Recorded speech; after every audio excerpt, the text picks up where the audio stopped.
The Joint Chiefs of Staff, United States, Dan Kane, the military voice at this press conference. The other voice you heard earlier on is Pete Hegseth, Secretary of War, formerly known as Defense Secretary. He's likely to speak again and take some questions, so we'll stick with this for now here on LBC. Combined with Army and Navy joint fires, we struck more than 13,000 targets. And along with our Gulf partners, we've thus far intercepted 1,700 ballistic missiles and one-way attack drones, defending our forces and our partners in the civilian population. And we remain ready to do so should the need arise.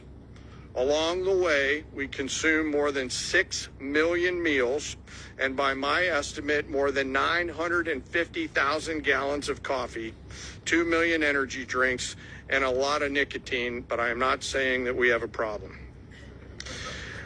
I've laid out the statistics, but it does not truly capture the nature of combat. This is gritty and unforgiving business. It's chaotic, it's hot, it's dark, it's unpredictable, and there's always unknowns. And our people proudly walked into those unknowns and continue forward. And through it all, the Joint Force has demonstrated the unwavering resolve that the nation demands of us. We are a mission-focused force, and our objectives always is to create the conditions for peace, and today we have, while be ready should that peace break, which we hope it is not, and we remain ready.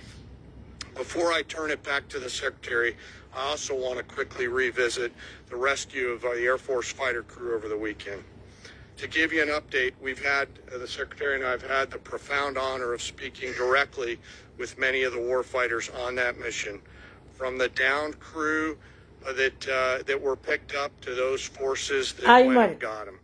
Hearing these stories firsthand has only deepened our appreciation for their tenacity, creativity, courage, and grit of the American Joint Force. This is a story that gets to the very heart and soul of who we are as a joint force, who we are as Americans. Selfless sacrifice in service of others.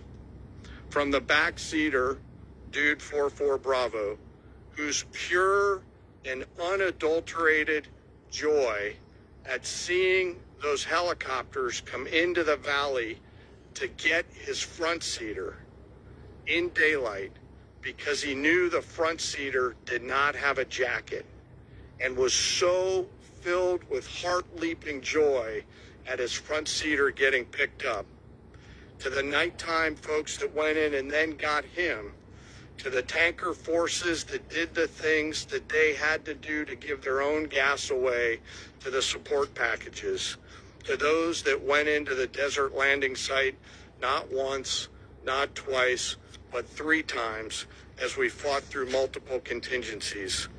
This was and is a joint force that has the guts to try, that does not quit, and who each and every day does the things that we must to dare to win.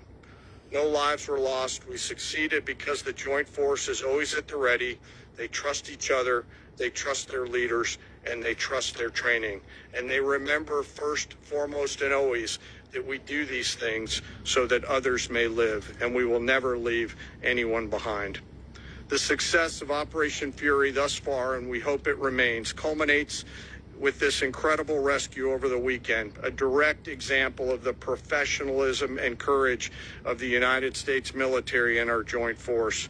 It's the service members on the front lines, our partners in the region, our teammates in the intelligence community, our civilian leaders in the OSW side of the house, the American workers who build the tools and weapons that we use, and the American people who back us up that help us to go do these things. I stand here humbled today, but frankly not surprised by what the Joint Force has been able to do. Their performance is fueled by a deep commitment to each other, their mission, and to our country. It is an incredible, deep honor for me to be a part of this Joint Force, and I'm humbled by the service and sacrifice each and every day that I am lucky enough to see. And finally, as I always do, I ask that we never forget our fallen and their families, especially those 13 fallen from Operation Epic Fury. May we always be worthy of their sacrifice and honor their legacy. And with that, sir, I'll turn it back over to you. Thank you, Mr. Chairman. We'll take a few questions. Alexandra Ingersoll, One America News.